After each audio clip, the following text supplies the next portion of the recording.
Friends, welcome again in our remaining unit. Next 5, paragraph 1, ants. Paragraph number 3.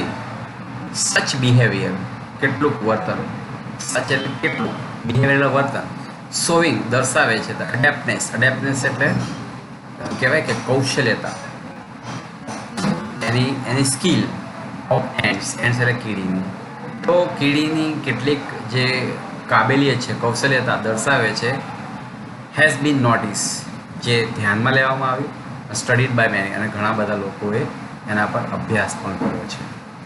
તો કેટલુંક વર્તન એ કીડીઓની કાબેલિયત કે એની કૌશલ્યતા દર્શાવે છે, જે ઘણા બધા લોકોના ધ્યાનમાં આવ્યું છે અને ઘણા બધા લોકોએ એનો અભ્યાસ પણ કર્યો છે. નોટિસ એટલે ધ્યાનમાં આવવું અને સ્ટડી એટલે અભ્યાસ કરવો. નાઉ હવે science has discovered some things about ant life. હવે સાયન્સ એટલે વિજ્ઞાને પણ ડિસ્કવર્ડ શોધ કરી છે. સમ થિંગ્સ કેટલીક બાબતની અબાઉટ એન્ટ લાઈફ. હવે વિજ્ઞાને પણ કીડીઓના જીવન વિશે કેટલીક શોધ કરી છે. હેઝ ડિસ્કવર્ડ શોધ કરવી, એન્ટ લાઈફ એટલે કીડીના જીવન વિશે. વિચ સિંગ જે બતાવે છે, જે લાગે છે, ટુ સો જે દર્શાવે છે, સો એટલે બતાવે છે, દેટ ઇન્ટેલિજન્સ બુદ્ધિ ક્ષમતા of this tiny creature, tiny એટલે નાનું, ક્રિએચર એટલે જીવ, પ્રાણી, જે બતાવે છે કે આ નાનું જે જીવ છે એની બુદ્ધિ કક્ષા, બુદ્ધિ ક્ષમતા ઇઝ વેરી ક્લોઝ, એ ખૂબ નજીક છે, ટુ હ્યુમન ઇન્ટેલિજન્સ, માનવ જાત છે એની બુદ્ધિ કક્ષાની ખૂબ જ નજીક છે. ફરી એકવાર વિજ્ઞાને પણ આવા કીડીઓના જીવન વિશે શોધ કરી છે, જે દર્શાવે છે કે નાનું એવું આ જીવ છે એની બુદ્ધિ એ માનવ જાતની બુદ્ધિની ખૂબ જ નજીક છે. ક્લોઝ એટલે નજીક છે. Not all scientist consider this view એટલે મંતવ્ય. નોટ નહીં, ઓલ સાયન્ટિસ્ટ બધા જ વૈજ્ઞાનિકો, કન્સિડર એટલે સ્વીકારવું, એક્સેપ્ટ, કન્સિડર એટલે સ્વીકારવું, ધીસ વ્યૂ બધા જ વૈજ્ઞાનિકો આ મંતવ્યને સ્વીકારતા નથી. But you may look at some of this facts, પરંતુ યુ મે લુક કદાચ તમે પણ જુઓ સમ ફેક્ટ કેટલીક હકીકતો, and form your own opinion. Form એટલે રચો, બનાવો, યોર તમારો, ઓન પોતાનો, ઓપિનિયન એટલે મંતવ્ય. કેટલીક એની કેટલીક જે હકીકતો છે એ હકીકતોને પહેલાં તમે જુઓ, જાણો, અને ત્યારબાદ તમે તમારો પોતાનું મંતવ્ય ઘડો. ફોર્મ એટલે ઘડો, બનાવો, whatever.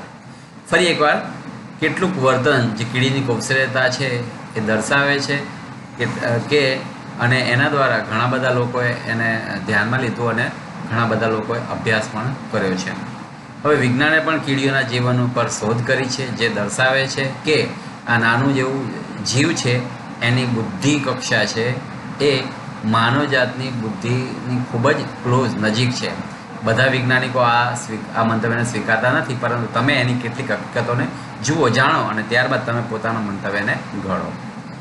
Next paragraph number 4. These are ants, આ કીડીઓ છે, ધેટ ડુ ફાર્મિંગ. ફાર્મિંગ એટલે ખેતી કરવી, કીડીઓ પર ખેતી કરે. આ કીડીઓ છે જે ખેતીવાડી કરે છે. યુ મે નો ધેટ, કદાચ તમે એ જાણશો, that it was a big leap. Big leap એટલે મોટું કદમ, બિગ એટલે મોટું, લીપ એટલે કૂદકો. આ મોટો કૂદકો છે ફોર હ્યુમન પ્રોગ્રેસ, માનવ જાતની પ્રગતિ માટે આ ખૂબ જ એક મોટું કદમ છે, મોટો વિકાસ છે.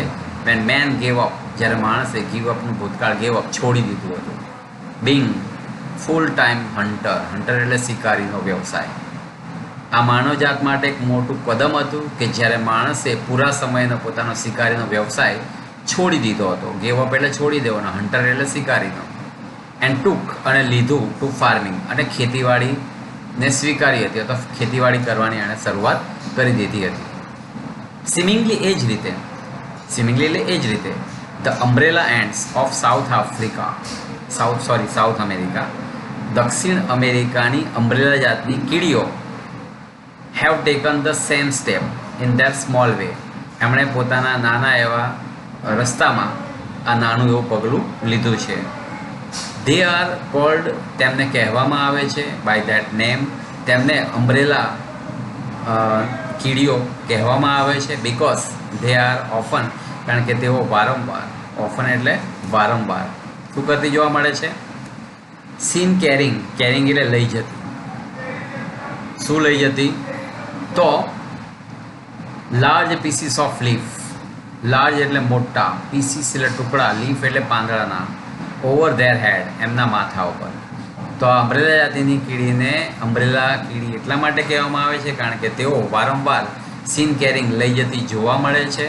Large pieces of leaf over their head પોતાના માથા ઉપર મોટા પાંદડાના ટુકડાઓને ઉચકીને લઈ જતી જોવા મળે છે.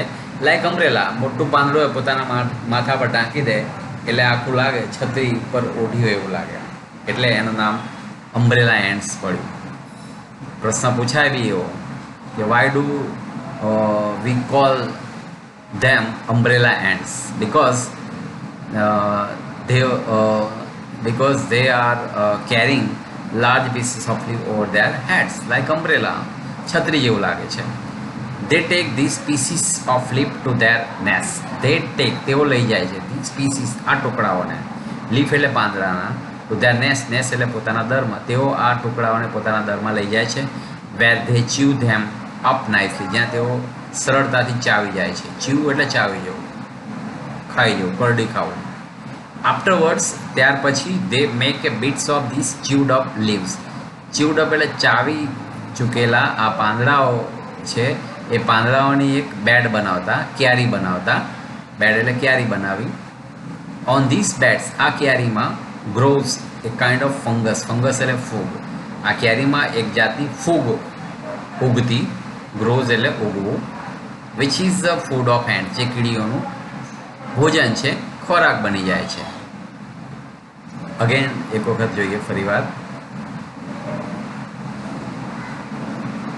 કેટલુંક વર્તન એ કીડીની કૌશલ્યતા દર્શાવે છે, જે કેટલાક લોકોના ધ્યાનમાં આવ્યું અને કેટલાક લોકો એનો અભ્યાસ પણ કર્યો છે. વિજ્ઞાને પણ હવે કીડીઓના જીવન વિશે શોધ કરી છે, જે બતાવે છે, દર્શાવે છે કે આ નાનું એવું જીવ છે એ પણ માનવજાતની બુદ્ધિની ખૂબ જ નજીક છે. બધા વૈજ્ઞાનિકો આ મંતવ્યને સ્વીકારતા નથી, પરંતુ તમે એની કેટલીક હકીકતોને જુઓ અને ત્યારબાદ તમારો પોતાનો મંતવ્યને ઘડો. આ કીડીઓ છે એ પોતે ખેતીવાડી પણ કરે છે. તમે કદાચ જાણશો કે આ માનવજાત માટે એક મોટું કદમ છે. બિગ લીપ એટલે મોટું કદમ છે કે જ્યારે માણસે પૂરા સમયનો ફૂલ ટાઈમ હન્ટર, પૂરા સમયનો શિકારીનો વ્યવસાય છોડી દીધો હતો અને ખેતીવાડી સ્વીકારી હતી. એ જ રીતે અમ્બ્રેલા જે કીડી છે દક્ષિણ અમેરિકાની, એણે પણ પોતાના જીવનમાં આ જ પગલું લીધું છે. તેઓને અમ્બ્રેલા એન્ટ્સ કહેવામાં આવે છે કારણ કે તેઓ વારંવાર એ જે કહેવાય કે પાંદડાના ટુકડાઓને, લાર્જ પીસીસ ઓફ લીફ, પાંદડાના ટુકડાઓને પોતાના માથા પર, હેડ એટલે માથા પર ઉચકીને લઈ જતી જોવા મળે છે અને છત્રી જેવી લાગે છે. અને તેઓ આ પાંદડાઓને પોતાના દરમાં લઈ જાય છે, જ્યાં તેઓ એ પાંદડાઓને કરડી ખાય છે અને ત્યારબાદ જે વધેલા કરડેલા પાન છે તે make a beds of this chewed up, ચાવી ગયેલી કે કરડી ખાધેલા પાંદડાઓમાં તે ક્યારી બનાવે છે. અને on this bits gross A kind of fungus, અને એના અંદર એક જાતની ફૂગનો ઉછેર થાય છે, જે આ કીડીઓનું ભોજન બની જાય છે. ત્યારબાદ નેક્સ્ટ પેરેગ્રાફ જોઈએ. ત્યાર પછી, ધેન એટલે ત્યાર પછી, there are ants, એવી પણ કીડીઓ છે that domesticate cows. domesticate એટલે ઉછેર કરવો, cows એટલે ગાય, પણ અહીંયા જોઈએ કઈ ગાય છે. કીડીઓ પણ ગાયોનો ઉછેર કરે છે. પછી ત્યાં આગળ એવી કીડીઓ છે જે ગાયોનો ઉછેર કરે છે, એન્ડ મિલ્ક ધેમ, અને એમનું દૂધ દોવે છે, દૂધ દોહીને લે છે. કયું દૂધ જોઈએ? વોટ વી હેવ કોલ્ડ કાવ, આપણે શું કોને ગાય કહીએ છીએ? Are a kind of green fly. આપણે જેને ગાય કહીએ છીએ એક જાતની લીલી માખી છે. ગ્રીન ફ્લાય એટલે લીલા રંગની માખી. These are found on rose leaves and on the leaves of beans. આ જે લીલા રંગની માખી છે આર ફાઉન્ડ, પેસિવ વોઇસ છે, સાદા વર્તમાનકાળનું જોવા મળે છે રોઝ લીવ્સ, ગુલાબની પાંદડીઓ ઉપર, અને કઠોળના પાંદડા ઉપર આ લીલા રંગની માખી જોવા મળે છે. દે ગીવ આઉટ એટલે છોડે છે, સ્વીટ, મધુર, હની, મધ. તેઓ એક મીઠું મધુર એવું મધ છોડે છે. લાઇક લિક્વિડ, જે એક પ્રવાહી જેવું છે. વિચ ધ એન્ડ્સ રેલીસ એ લોટ, જ્યાં આગળ આ કીડીઓ છે એની લહેજત ઉઠાવે છે. રેલીસ એટલે લહેજત ઉઠાવી, આનંદ ઉઠાવો. એ જે મધ છે, પ્રવાહી છે, એનો આનંદ ઉઠાવે છે. સો તેથી the ants take this green flies to their nest. તેથી આ કીડીઓ છે આ લીલી માખીઓને એમના દરમાં લઈ જાય છે. કીપ ધેમ ધેર, એમને ત્યાં આગળ સાચવે છે, પોતાના દરમાં લઈ જાય છે, એમને ત્યાં કીપ ધેમ સાચવે પણ છે. ફરી એકવાર, પછી એવી કીડીઓ છે જે ગાયોનો ઉછેર કરે છે, એમનું દૂધ દોવે છે. આપણે જેને ગાય કહીએ છીએ એક જાતની લીલા રંગની માખી છે. આ માખીઓ ગુલાબની પાંદડીઓ અને કઠોળના પાંદડા પર જોવા મળે છે. તેઓ મીઠો અને મધુરો પ્રવાહી રૂપે મધ છોડે છે, જે પ્રવાહી છે જેનો આ કીડીઓ આનંદ માણે છે, લહેજત ઉઠાવે છે. તેથી આ કીડીઓ આ લીલી માખીને પોતાના દરમાં લઈ જાય છે, તેમને ત્યાં આગળ કીપ ધેમ ત્યાં આગળ રાખે છે. દે ફીડ એટલે ખવડાવો.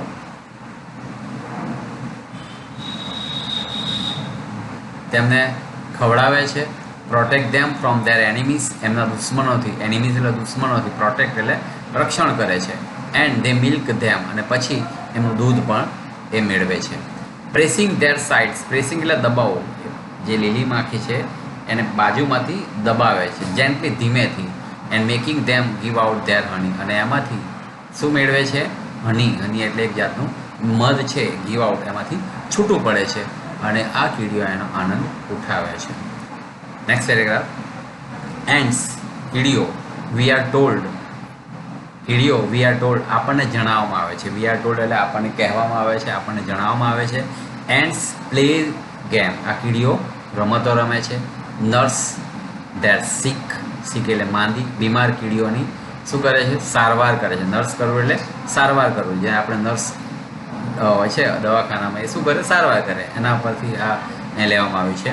કીડીઓ છે આપણને કહેવામાં આવ્યું છે, જણાવવામાં આવ્યું છે, કીડીઓ રમતો રમે છે, માંદી કીડીઓની સેવા કરે છે. બરી ધેર ડેડ, અને મૃતક, ડેડ એટલે મરેલી, ધેર ડેડ તેમ મૃતક કીડીઓને દફનાવે છે. બરી એટલે દફનાવો. ધે સી, તે જુએ છે, દેટ ઈચ વન, દરેક છે, in the nest does it share of the work, તે જોવામાં આવે છે કે દરમાં રહેતી દરેક કીડીઓ સરખા ભાગે કાર્યને શેર કરે છે, વહેંચી લે છે. And that no one is allowed, અને એટલા માટે નો વન ઇઝ અલાઉડ, કોઈને પણ પરવાનગી આપવામાં આવતી નથી ટુ બી ઇન્ડોલન્ટ. ઇન્ડોલન્ટ એટલે આળસુ, લેઝી. કોઈને પણ કામ વગર કે આળસુ રહેવા દેવાની છુટ્ટી આપવામાં આવતી નથી, મંજૂરી આપવામાં આવતી નથી. તો કોઈ પણ વ્યક્તિ આળસુ રહી શકતું નથી, કામ વગર રહી શકતું નથી. ઓલ ધીસ સજેસ્ટ, આ બધું દર્શાવે છે that ants have highly developed social sense, આ બધું દર્શાવે છે કે કીડી પાસે શું છે? હાઈલી ડેવલપ, ઉચ્ચ પ્રમાણમાં વિકસિત એવી સામાજિક સમજ છે. સોશિયલ સેન્સ એટલે સામાજિક સમજ છે. એન્ડ પરહેપ્સ, અને કદાચ સમ સિસ્ટમ ઓફ ગવર્મેન્ટ, અને કેટલીક એની પાસે સુવિકસિત એવી શાસન જેવી સૂઝબૂઝ પણ એની પાસે છે કે જે સરસ રીતે પોતાનું રાજ્ય કે પોતાનું ઘર-બાર ચલાવી શકે. ફરી એકવાર આપણને જણાવવામાં આવે છે કે આ કીડીઓ રમતો રમે છે, માંદી કીડીની સેવા કરે છે અને મૃતક કીડીઓને દફનાવે છે. તેઓ જોવામાં આવે છે કે દરેક કીડી જે દરમાં રહે છે ડઝ કરે છે it share of the work, કાર્ય જે આપવામાં આવ્યું છે એને સરખે ભાગે વહેંચીને કાર્ય કરે છે. અને કોઈ પણ કીડીને એમનેમ રહેવા દેવાની છુટ્ટી આપવામાં આવતી નથી. કોઈ પણ કીડી કામ વગર રહી શકતી નથી. આ બધું દર્શાવે છે કે કીડી પાસે ઉચ્ચ પ્રકારની સુવિકસિત એવી સામાજિક સૂઝ છે અને કદાચ એના કારણે જ એ પોતે સમ સિસ્ટમ ઓફ ગવર્મેન્ટ, અને આવી કેટલીક સુવિકસિત જે સુશાસન કરવાની એની પાસે જે કહેવાય કે ટેકનિક છે, પ્રયુક્તિ છે, અને એના આધારે એ પોતે શાસન પણ કરે છે. Next paragraph.